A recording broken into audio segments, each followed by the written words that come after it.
Ok, Siona, Zion, Yasharala, Israël, Shalom, Shalom, Israël, Shalom aux frères, aux sœurs, Shalom aux dispersés du Très-Haut à travers les quatre coins de la planète, Shalom aux 144 000 élus du Très-Haut, Shalom aux un tiers, Shalom à vous tous bien-aimés.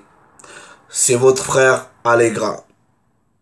Le titre de l'enseignement d'aujourd'hui, la Bible, un livre esclavagiste, apôtre Paul et l'apologie de l'esclavage. Avant de commencer, je rends d'abord toute la gloire au Père, au Très-Haut, par le Fils, le Mashiach. Père, que ton nom soit glorifié, que ton règne vienne sur la terre des hommes, tel qu'il est établi là où réside ta magnificence. Je bénis ton saint nom et celui de ton Fils. Je prie à ce que tu puisses visiter chacun de nous en ce net moment et que ton esprit ouvre l'intelligence à ma sœur et à mon frère qui prendra son temps pour écouter ta parole. Et ceci pour la gloire de ton saint nom. Assiste chacun de nous au carrefour de nos besoins quotidiens et que ton nom soit glorifié. Voilà.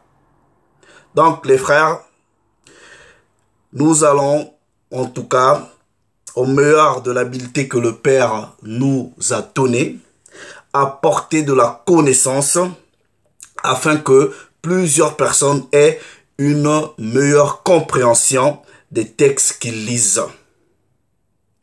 Vous voyez, plusieurs des personnes viennent et vous disent, oui, la Bible est un document esclavagiste, la Bible est en faveur de l'esclavage. Donc, c'est cet argument-là que nous allons analyser à la lumière des Écritures. Donc, vous voyez, quand vous venez sur ma chaîne, ici, nous allons dans les Écritures, ok? C'est tout ce que je sais faire, je ne sais pas faire autre chose. Je vais dans les Écritures, je lis ce qui est écrit et nous collons les préceptes à la lumière des Écritures pour en ressortir une meilleure compréhension ou du moins une bonne compréhension. Et c'est ce que nous allons faire aujourd'hui. Vous voyez, il y en a qui viennent, surtout des frères d'obédience kamite, ok? Ils aiment toujours dire, oui, vous devrez rejeter la Bible parce que c'est un document de blanc et l'homme blanc s'en est servi justement pour mettre les noirs en esclavage. Bon, moi, des gens qui raisonnent comme ça et qui disent qu'ils ont une certaine forme de spiritualité, soi-disant spiritualité africaine, mais pourquoi votre fameuse spiritualité africaine ne vous a pas prévenu quand l'homme blanc venait pour prendre des gens en esclavage? Pourquoi vos dieux, soi-disant kamites, ne vous ont pas protégé, ne vous ont même pas révélé en disant « Attention, faites ceci pour que l'homme blanc ne vous prenne pas ». Pourquoi ils vous ont pas révélé cela? Ça, c'est un problème. Et jusqu'à aujourd'hui, pourquoi vos dieux kamites, vos dieux soi-disant africains, ne vous sauvent pas de la mainmise des blancs, des Chinois? Nous, les Bani Yashara, là, nous savons, nous comprenons les prophéties et tout cela a été dit dans la parole. C'est pour cela que nous avons la patience des saints. Est-ce que vous comprenez? Nous comprenons ces réalités. On ne discute pas sur des arguments parce que nous connaissons le sens des prophéties. Maintenant, ceux qui viennent, qui disent que la Bible, surtout l'apôtre Paul, fait l'apologie de l'esclavage. Mais ce que vous devrez d'abord comprendre, les frères et les sœurs, c'est que la plupart, je dis bien souvent, la plupart des esclaves, en tout cas en ce qui concerne l'ensemble des Écritures, ce sont les Bani Yashara. Et quand nous remontons dans la réalité même historique, ce sont des Noirs. Donc, soit vous dites que ce sont des Noirs qui ont vendu d'autres Noirs, on va voir ça, ou dans votre raisonnement, vous dites que non, la Bible fait l'apologie de l'esclavage en citant des textes que Paul a écrits que plusieurs ne comprennent pas et que Pierre l'avait prévenu en disant plusieurs tordent le sens des écrits de Paul à leur chute. Alright? Maintenant, regardez bien ceci, les frères, les sœurs. Vous voyez, il ne faut jamais venir soutenir des arguments quand vous ne pouvez pas les prouver selon les Écritures. C'est très dangereux. C'est très, très, très, très dangereux. Et il y en a qui vont maintenant, dans le même ordre, dans le même engouement, souvent, ils vont sortir un argument, le fameux discours du roi belge en envoyant les gens au Congo. Il disait aux prêtres, oui, à ces noirs-là, vous n'allez pas leur apprendre le très haut parce qu'ils ont déjà Dieu, mais utilisez des textes comme esclaves, obéissez à vos maîtres. Alright?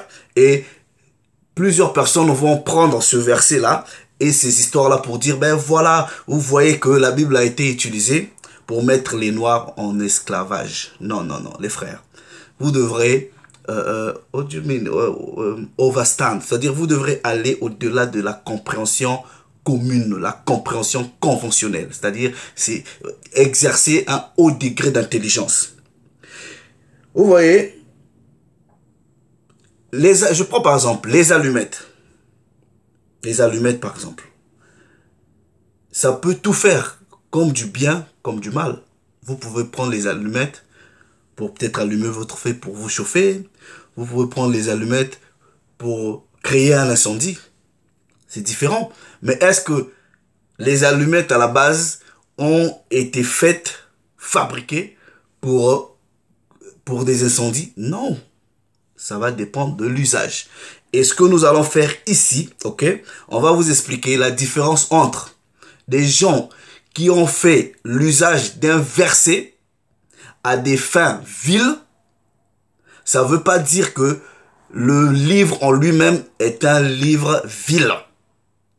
On va prouver à la lumière des Écritures que non seulement le verset qui a été promulgué, qui a été, en tout cas, on a fait beaucoup de marketing sur ce verset, n'a jamais été bien expliqué aux Noirs, et tous ceux qui brandissent cet argument-là, eux-mêmes ne l'ont pas compris.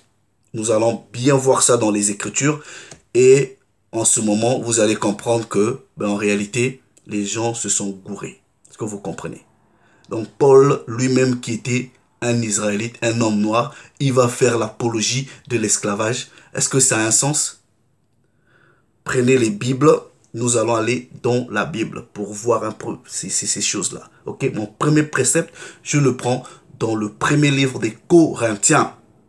Premier livre des Corinthiens au chapitre 14. Voilà. Donc plusieurs personnes viennent, ils vous brandissent ces choses-là en disant, regardez ceci. Alright? Chapitre 14, nous allons prendre le verset 6. Ici, je suis dans la version seconde 1910. 1 Corinthiens chapitre 14, verset 6. Il est écrit, et maintenant, frères, de quelle utilité vous serais-je si je venais en vous parlant en langue? Alright?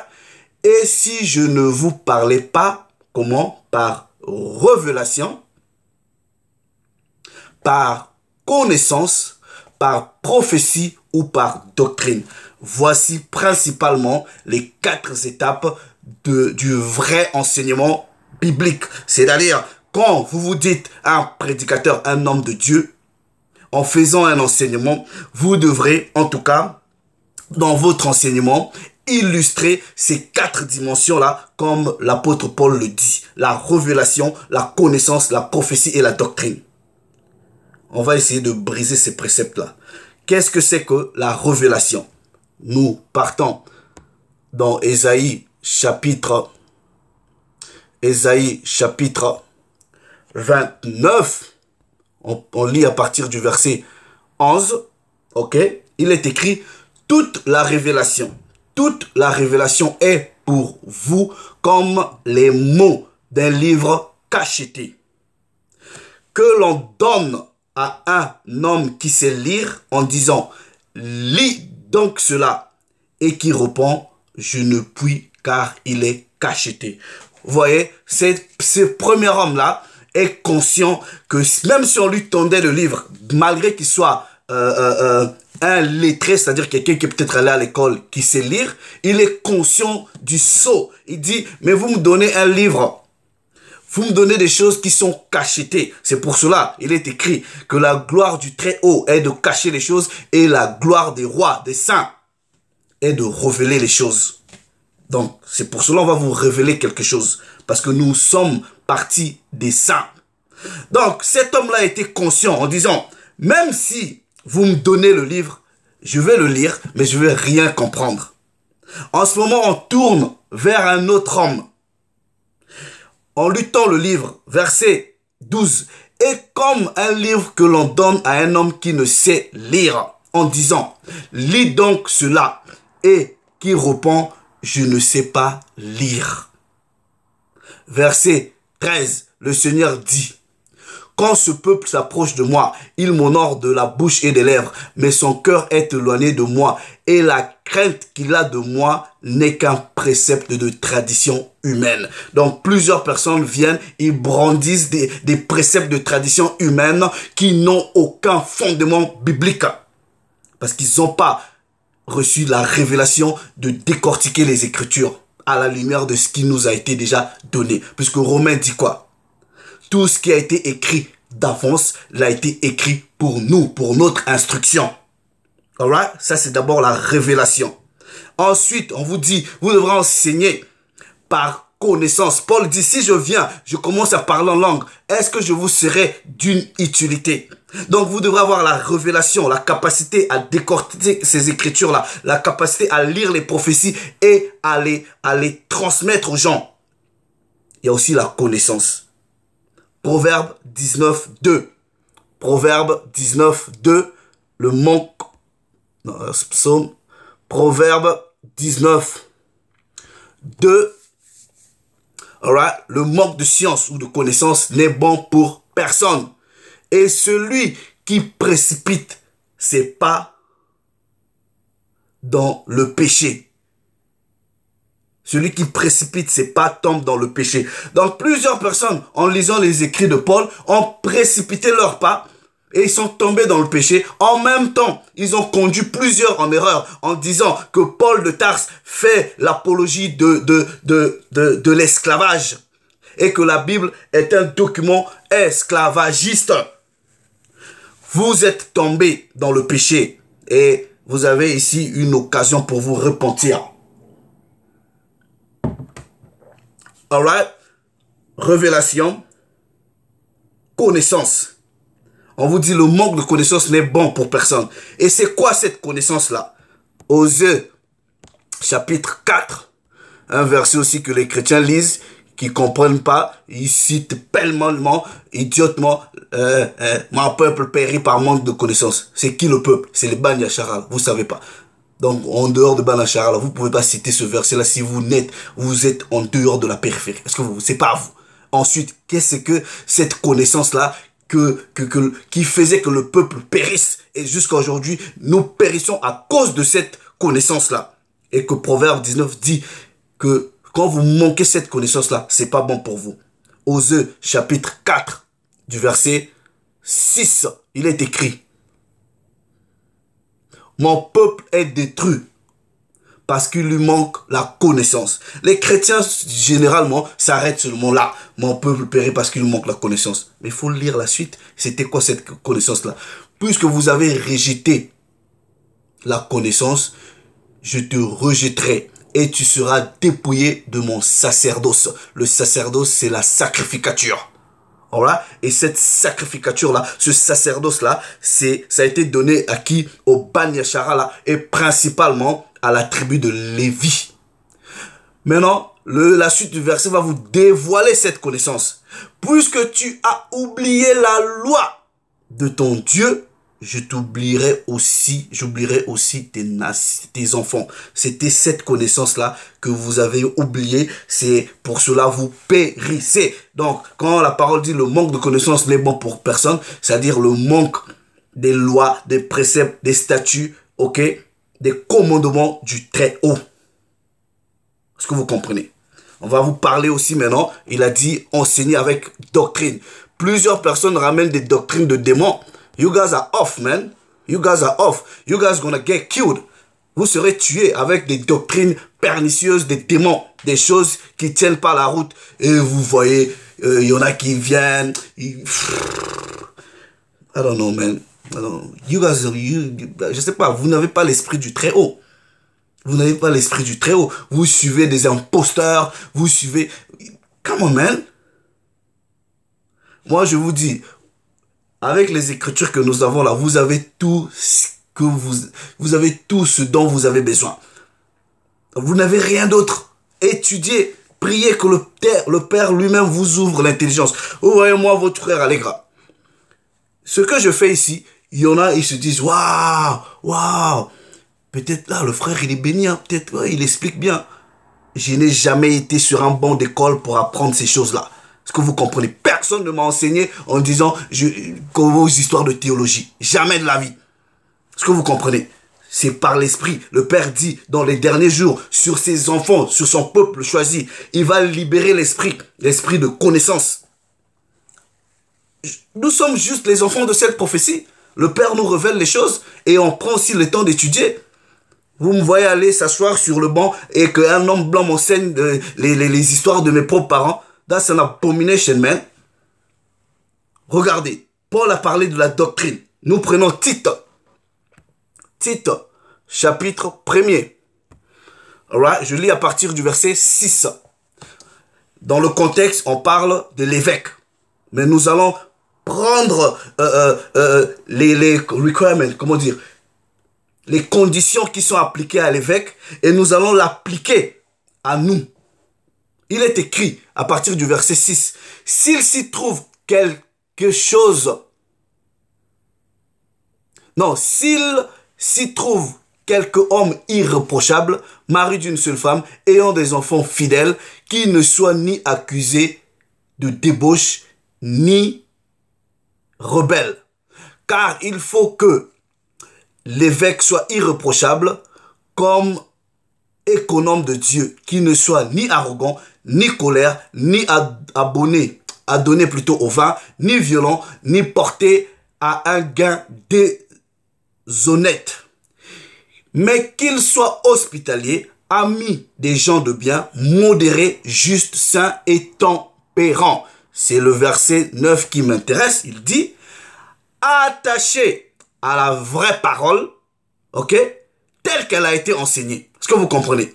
Et être enfin capable d'exhorter selon la sainte doctrine et refuter les contradicteurs. Donc, bon, je ne dis pas que je suis un évêque, mais aujourd'hui, par l'esprit du Très-Haut, qui repose sur les vrais évêques, qui reposait aussi sur les vrais patriarches, les vrais apôtres, nous allons essayer un peu de refuter, voilà, les contradicteurs avec la sainte et la bonne doctrine. Est-ce que vous comprenez? Et comment nous allons le faire? Très simplement, comme le patriarche Ésaïe nous l'a appris. Ésaïe chapitre 28, à partir du verset 9, il est écrit, « À qui veut-on enseigner la sagesse? À qui veut-on donner des leçons? Est-ce à des enfants qui viennent d'être sévreux, qui viennent de quitter la mamelle? Car c'est précepte sur précepte, règle sur règle ou ligne sur ligne, règle sur règle, un peu ici et un peu là. Donc nous allons naviguer ici à là, voilà, en allant un peu dans la loi, dans la nouvelle alliance, et vous allez comprendre le sens des propos de Paul de Tarse quand il disait aux servants, aux esclaves, obéissez à vos maîtres. Qui étaient les esclaves? Qui étaient ces maîtres-là? Est-ce que Paul de Tarse, lui-même un homme noir, disait aux blancs, aux édomites, voilà, comme vous avez des esclaves, voilà, j'envoie des lettres à vos esclaves-là, ils doivent vous obéir. You guys are off, man. Ouais. Donc, nous partons dans Éphésiens chapitre 6. C'est là-bas que c'est écrit. Bon, un peu dans Éphésiens, un peu partout. Je prends Éphésiens chapitre 6. Et tous ceux qui ne sont pas assis sur la sainte doctrine, qui n'ont pas reçu le véritable Saint-Esprit, qui n'ont pas reçu la révélation de décortiquer les Écritures, vont seulement prendre un verset en dehors du contexte, tel que l'a fait le roi belge, tel que le font plusieurs personnes qui ne maîtrisent rien en ce qui concerne les textes de nos pères. Il est écrit, Éphésiens chapitre 6, alright? Et ils vont venir, ils vont juste prendre, ils vont juste prendre un seul verset. Alright?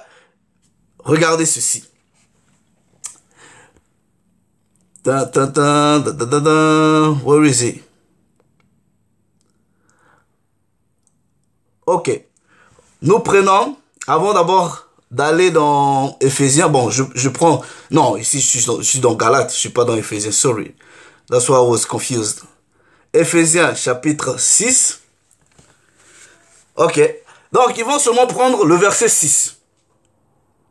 Le verset 5. Ils disent, serviteurs, obéissez à vos maîtres, selon la chair. Oh oh. Mais on vous précise, selon la chair. Ils vont oublier le selon la chair. Dans d'autres versions, on dit, esclaves, obéissez à vos maîtres. Et plusieurs personnes vont seulement prendre esclaves, obéissez à vos maîtres. Ils vont oublier le reste du verset. Et ils disent, voilà un livre qui encourage la condition d'esclave. On va remonter puisque j'ai dit ligne sur ligne. Que faites-vous alors de enfants, obéissez à vos parents? Est-ce que vous dites, non, ça c'est pas bon, les enfants, soyez désobéissants? Que dites-vous? Honore ton père et ta mère. Est-ce que vous refutez cela? Ça vous arrange pas? Que maintenant, vous, tout ce qui vous arrange, c'est serviteurs, obéissez à vos maîtres. Maintenant, je vais dans Colossiens, ok? Colossiens aussi,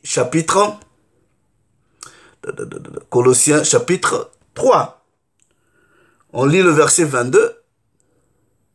Il est écrit, serviteurs, ou dans d'autres versions, servants, obéissez en toutes choses à vos maîtres, mais on vous précise toujours selon la chair. Pourquoi cette précision-là? Pourquoi cette précision-là?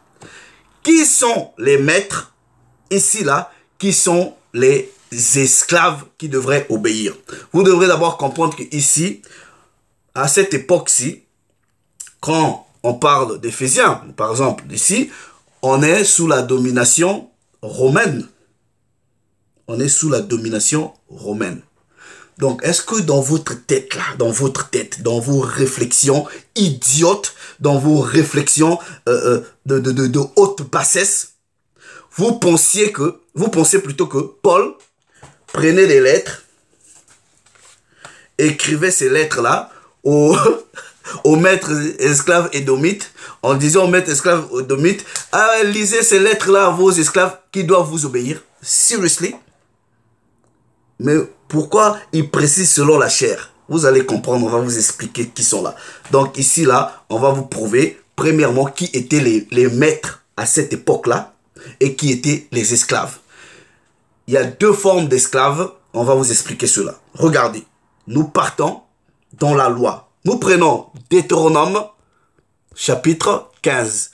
Deutéronome chapitre 15. Nous allons lire à partir du verset 12.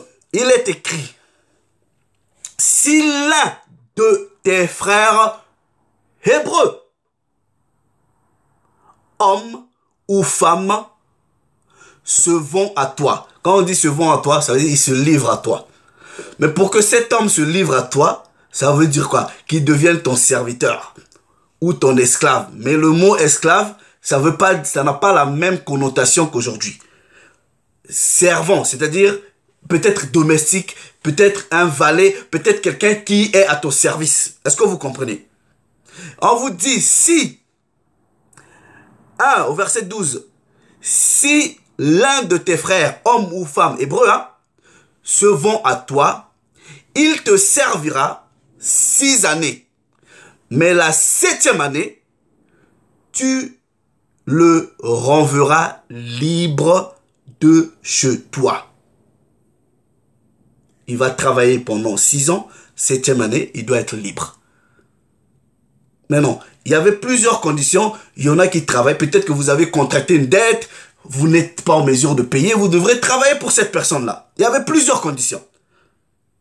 Ici, je parle des servants israélites qui servaient peut-être chez leurs frères. Je ne vous parle pas des servants ou des esclaves des autres nations. Et vous allez comprendre cela quand nous arrivons au niveau de Paul. Est-ce que Paul s'adressait aux maîtres édomites ou les maîtres des nations, ou il s'adressait aux maîtres israélites? Nous allons comprendre cela, c'est très simple. Regardez, verset maintenant 13. Et lorsque tu le renverras libre chez toi, tu ne le renverras point à vide. Il a travaillé. Maintenant, en le lâchant, l'année du jubilé, tu devrais lui donner un salaire, lui donner des choses. Tu te souviendras que tu as été esclave au pays d'Égypte et que l'Éternel, ton Dieu, t'a racheté. C'est pourquoi je te donne aujourd'hui ce commandement. Donc, il y avait un commandement. Si un frère venait à travailler chez vous, il travaillait, vous ne devrez pas le garder définitivement, à moins que lui-même fasse ce choix-là, selon les Écritures. Mais s'il ne fait pas ce choix, en disant, ah, maître, voilà, on est déjà presque une famille, moi, il n'y a pas de problème. Là, c'est son choix.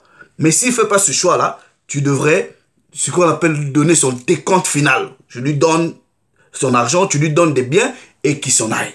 Alright? Ça, c'est ce que la loi nous enseigne. Nous allons encore prendre d'autres préceptes pour expliquer encore cela. Lévitique, chapitre 25.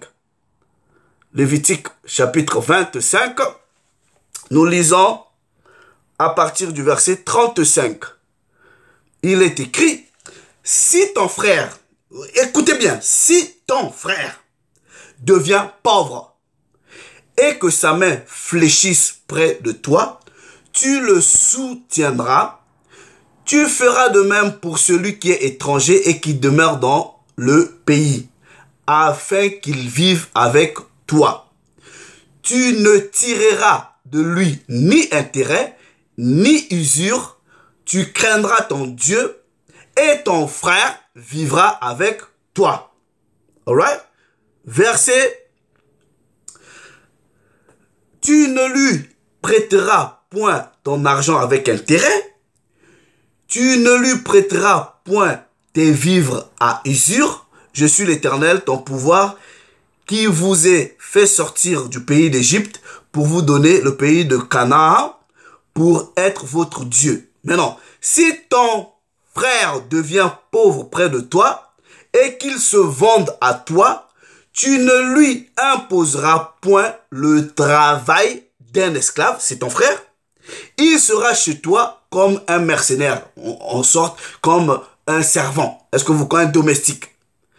Comme celui qui y demeure, il sera à ton service jusqu'à l'année du jubilé. Verset 41. Il sortira alors de chez toi, lui et ses enfants avec lui, et il retournera dans sa famille, dans la propriété de ses pères.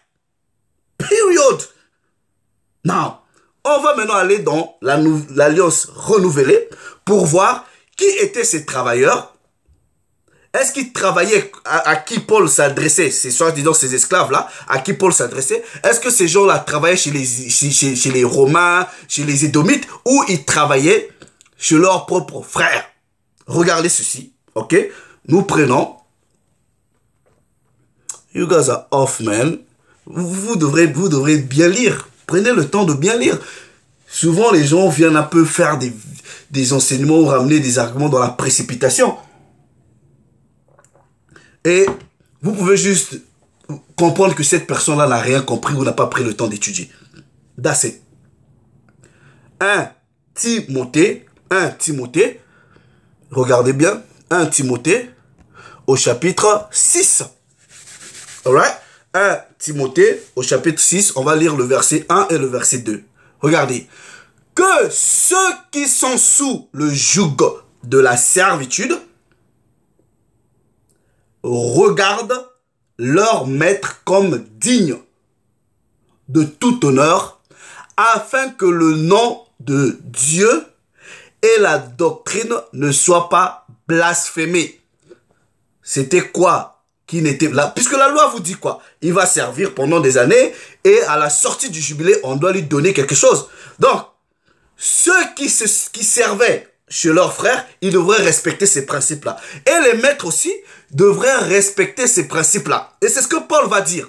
Verset 2. Maintenant on dit, et que ceux qui ont des fidèles pour maître, c'est-à-dire des frères pour maître, vous allez comprendre que ces fidèles-là, ce sont des gens qui avaient déjà reçu la parole et on va expliquer cela.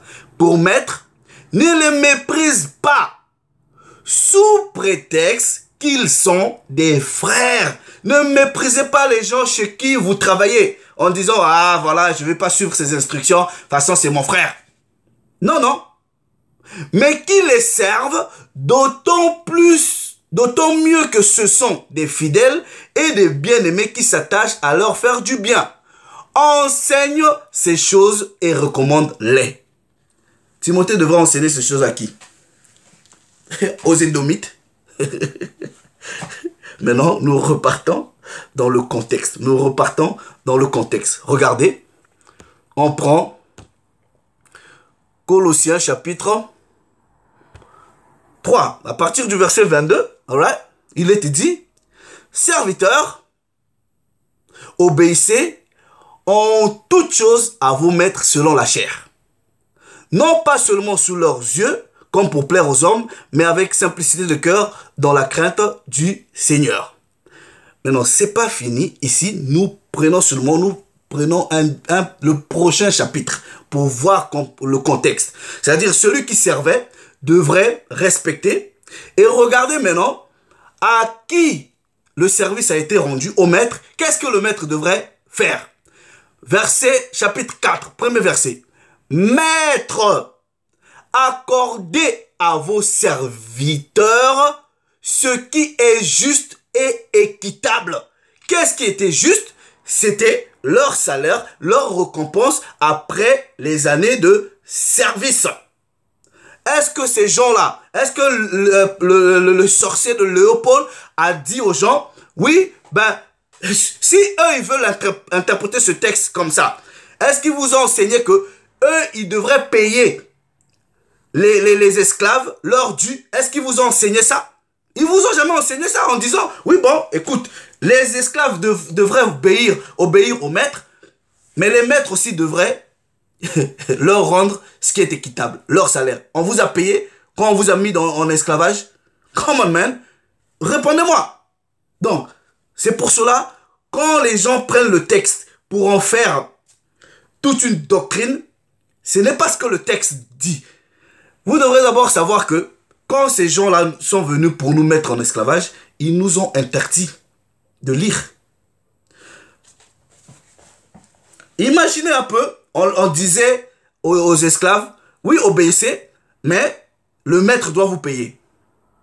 Qu'est-ce qui devrait arriver si le maître ne payait pas? Mais ça devrait être la révolte. Mais non, on leur a jamais dit, vous les maîtres, vous devrez payer. Donc il faut faire très attention.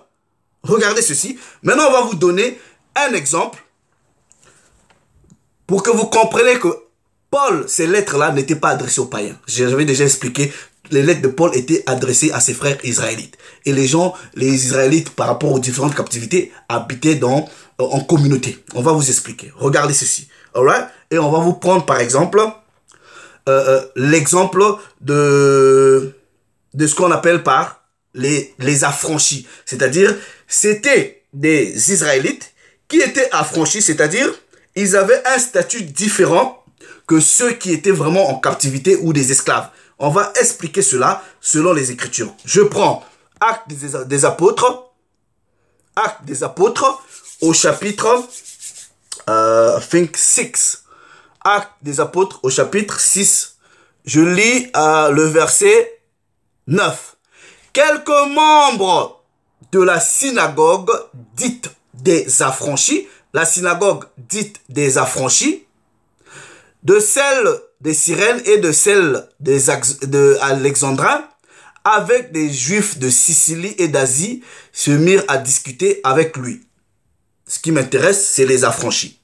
Vous savez très bien que vous pensez que les gens comme les pharisiens, les publicains, les scribes, c'était pas des affranchis, c'était des affranchis parce que eux, ils avaient un statut différent des autres frères. C'était pas forcément des pauvres. Mais non, en ayant un statut différent, les gens comme les Corneille, je vous ai expliqué que c'est un Israélite, mais Corneille avait des serviteurs chez lui. On peut dire des servants, des domestiques ou des esclaves, peu importe le mot que vous utilisez. C'était eux les affranchis. Regardez, on va vous expliquer que même pendant la captivité romaine, il y avait quand même une petite minorité des gens à qui ces Édomites-là avaient donné un certain privilège. Et ces gens-là, dans leur privilège, avaient aussi des travailleurs, leurs frères, à leur service. Regardez, je vais prendre juste Alright. On va lire le mot affranchi dans le dictionnaire. Ok, biblique. Alright, affranchi. Traduction, acte 6, comme on a lu. Ok. Il dit, ok. Transcription du grec, du latin, libertini, fils de liberty, c'est-à-dire d'affranchi, d'où la traduction littérale. Mais bref, il s'agit d'une synagogue de Jérusalem, ainsi dénommée, dont quelques membres discutèrent contre Étienne. Ces affranchis étaient les descendants des Juifs, alright, jusqu'à partir de 63 avant le Mashiach.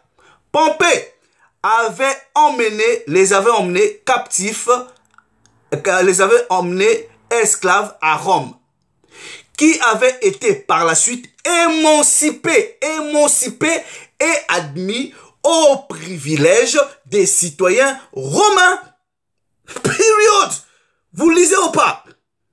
Ils avaient un statut différent et ils avaient quelques privilèges. C'est pour cela que vous avez des gens comme les Corneille qui travaillaient dans la cohorte romaine, dans l'armée. C'était un affranchi, il avait un statut particulier.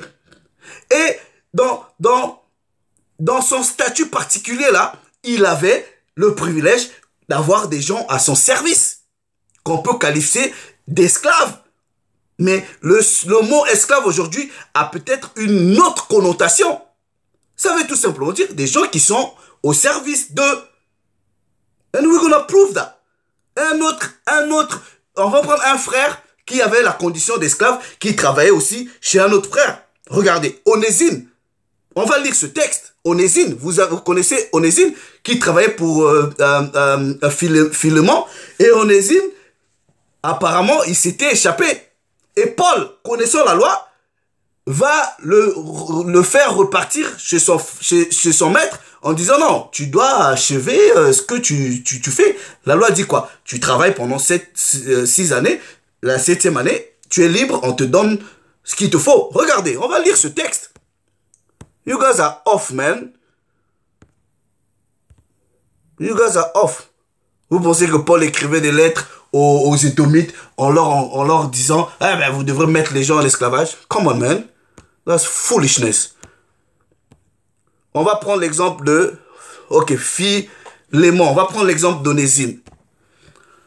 Chapitre 1. Paul, prisonnier du Mashiach, et le frère Timothée à Philémon, notre bien-aimé et notre compagnon d'œuvre, à la sœur Aphia, Archip, notre compagnon de combat, et à l'église qui est dans ta maison. Donc, Paul adresse une lettre à Philémon il parle en disant salutations aux gens qui grandissent dans ta maison, ceux qui viennent chez toi. Philémon là, c'était un nanti, c'était un affranchi. Regardez. Il est écrit que la grâce et la paix vous soient données de la part du pouvoir, notre Père et du Seigneur, le Mashiach. Je rends continuellement grâce à mon Dieu, faisant mention de toi dans mes prières, parce que je suis informé de la foi que tu as au Seigneur, ok, et de la charité pour tous les saints. Pourquoi il avait la charité? Il donnait des biens. C'est comme le publicain là, Zachée. On peut lire dans Luc 19, il donnait des biens. Zachée va le dire, c'était aussi un affranchi. Mais quand quelqu'un déjà a le privilège de donner des biens, c'est qu'il en a beaucoup. Regardez, pour les saints, Je lui demande que ta participation à la foi soit efficace pour la cause du Mashiach, en faisant reconnaître en nous toute espèce de bien. J'ai en effet éprouvé beaucoup de joie et de consolation au sujet de ta charité.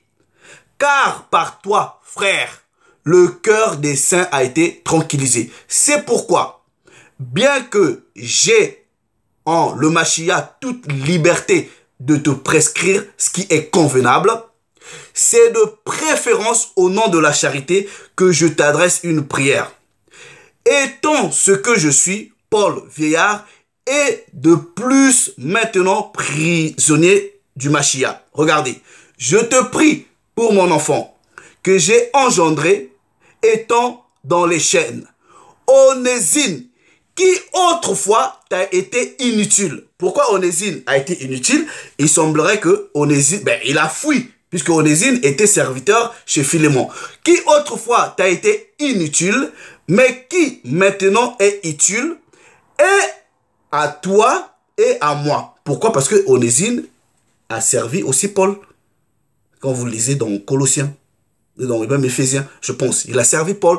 Maintenant, je te le renvoie, lui, mes propres entrailles. Il renvoie, puisque Onésime, je pense, en tout cas, n'avait pas fini. Et en fait, il s'était séparé de son maître, peut-être dans des mauvaises conditions. Il y en a qui disent peut-être qu'il a volé, moi, je ne sais pas. Mais en tout cas, il en découle que la séparation, c'était pas ça. Paul, maintenant, il dit, je te renvoie. Maintenant, il dit, j'aurais désiré le retenir auprès de moi. Pour qu'il fasse quoi? Pour qu'il me servit à ta place. Come on, man. Donc, Onésime devrait aussi servir Paul. Donc, Paul avait mis Onésime en esclavage. Pendant que je suis dans les chaînes pour l'évangile. Toutefois, je n'ai rien voulu faire sans ton avis, afin que ton bienfait ne soit pas comme forcé, mais qu'il soit volontaire. Peut-être a-t-il été séparé de toi pour un temps, afin que tu le recouvres pour l'éternité. Non plus comme esclave, Onésime, comme esclave, mais comme supérieur à un esclave, comme un frère bien-aimé de moi particulièrement et de toi à plus forte raison, soit dans la chair, soit dans le Seigneur. Period. What are you talking about? Serviteurs, obéissez à vos maîtres selon la chair. Period. Period. Ça n'a rien à voir avec Paul écrit aux Édomites en disant aux Édomites, ouais, ceux qui sont sous votre servitude là, et voilà, ils doivent... Non, non, non, non, non, non, non. C'était des lettres précises à des communautés précises. Corneille, vous prenez l'exemple du publicain Jaché, Luc chapitre 18, 19. Voilà. Donc, et Paul s'adressait à ces gens-là qui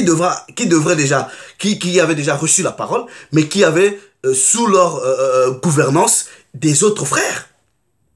Donc, Onésime s'est séparé de son maître dans de mauvaises conditions. Quand il a rencontré Paul, il a dû lui expliquer. Paul a dit, il n'y a pas de problème, on va marcher. Mais quand Paul n'a plus eu besoin de lui, il s'est dit, ah non, attention, c'est pas qu'il n'a plus eu besoin de lui, mais quand Paul a compris peut-être qu'il s'était séparé de son maître, qui est aussi quelqu'un que Paul connaissait, Paul a dit, non, non, repars. Maintenant, il instruit à Timothée en disant, va dire à Philémon, je le rends Onésime. Alright? Mais qu'Onésime soit maintenant comme un mercenaire, qu'il soit pas, c'est un frère, c'est comme ton frère. Et le frère, selon la parole, c'est le sang, c'est le Bani Hacharal. Donc, les frères, avant de ramener d'abord les arguments, essayez de comprendre ces arguments-là à la lumière des Écritures. Est-ce que vous comprenez? Essayez d'abord de comprendre ces arguments-là comme ça. C'est ridicule de venir dire que, oui, la Bible est un... Mais attendez, les esclaves dans la Bible, c'est qui? Ceux qui devraient partir en bateau, Skata, c'était qui? C'est les Blancs? Come on. That's nonsense. That's nonsense. Et ça, c'est des trucs de petite école, quoi. Même votre enfant peut vous expliquer cela. Non, ça, c'est... It's simple. It's simple. Vous comprenez? Éphésiens chapitre 6. Serviteurs, obéissez à vos maîtres, selon la chair. Verset 9. Et vous, maîtres, agissez de même à leur regard. Abstenez-vous des menaces, sachant que leur maître est aussi votre maître. Donc, ces maîtres-là, c'était des gens qui étaient affranchis, mais qui connaissaient la loi, qui avaient déjà aussi reçu le Mashiach. Vous imaginez un peu quelqu'un comme Corneille, qui avait des gens à son service. Bon, admettons un peu, avant qu'il reçoive la visite, il maltraitait peut-être ses propres frères. Mais en recevant ces instructions-là, vous pensez qu'il allait agir comment?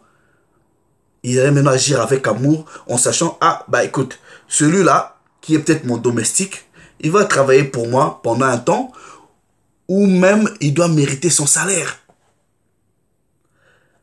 Ça, c'est le contexte du verset. That's it. Period. C'est le contexte du verset. Donc, quand vous prenez seulement esclaves, obéissez à vos maîtres, en disant oui, Paul fait l'apologie de l'esclavage, vous comprenez rien des Écritures. Comprenez rien des Écritures. Et d'ailleurs, en utilisant ce même verset, vous prouvez qui sont les esclaves. Or, cette même Bible-là parle de l'histoire de ceux qui devraient être esclaves. Ou en tout cas dans les servitudes. It's our people, c'est nous. Donc, est-ce que dans votre réflexion, vous pensez que Paul est en train d'écrire aux Édomites en disant, ouais, vous les Édomites, ouais, on encourage l'esclavage. Allez, vous les pauvres là, obéissez à vos maîtres, obéissez aux maîtres blancs. Mais non, mais non, non, non. Mais non. Là c'est le contexte. Ligne sur ligne. Un peu ici, un peu là. Donc, vous voyez la parole là. Right? C'est les mots d'un livre qui sont cachetés pour certains. Vous pouvez bien lire, vous ne voyez rien du tout. Vous ne voyez rien du tout. Bon, maintenant, si le maître d'esclaves blanc a pris ce petit, c'est-à-dire ce petit brin de passage, et il vous a intoxiqué avec ça, en vous interdisant de lire la suite, c'est pas la faute du livre.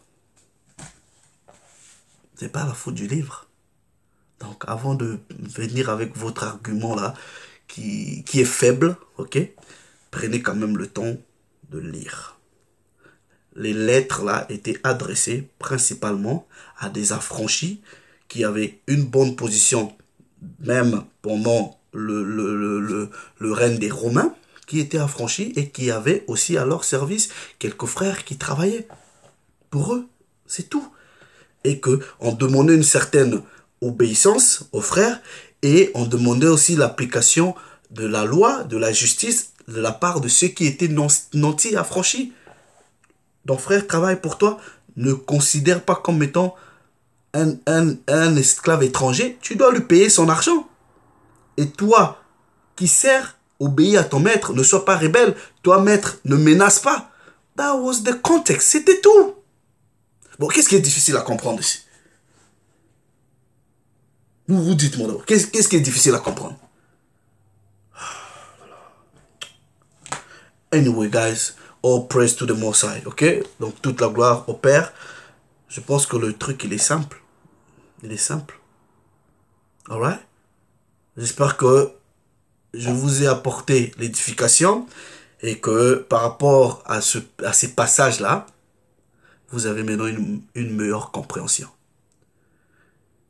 Il n'y avait pas que l'obéissance qui était demandée aux serviteurs ou aux servants ou aux esclaves, peu importe, mais il y avait aussi la justice, l'équité qui était requise à ceux chez qui ces gens-là travaillaient. Ils devraient payer. Et comme on a lu dans la loi, si le frère venait chez toi ils ont prêté par exemple de l'argent, ils ne pouvaient pas payer. Il y avait en tout cas cette façon-là de dire, bon, écoute, tu as peut-être 1000 euros, tu n'as pas payé, je vais te faire, j'ai un champ, peut-être que tu travailleras pendant peut-être tant de temps. Et c'était tout, c'était tout. Anyway, donc, je vous laisse, que le Très-Haut soit glorifié. Shalom Yasharallah.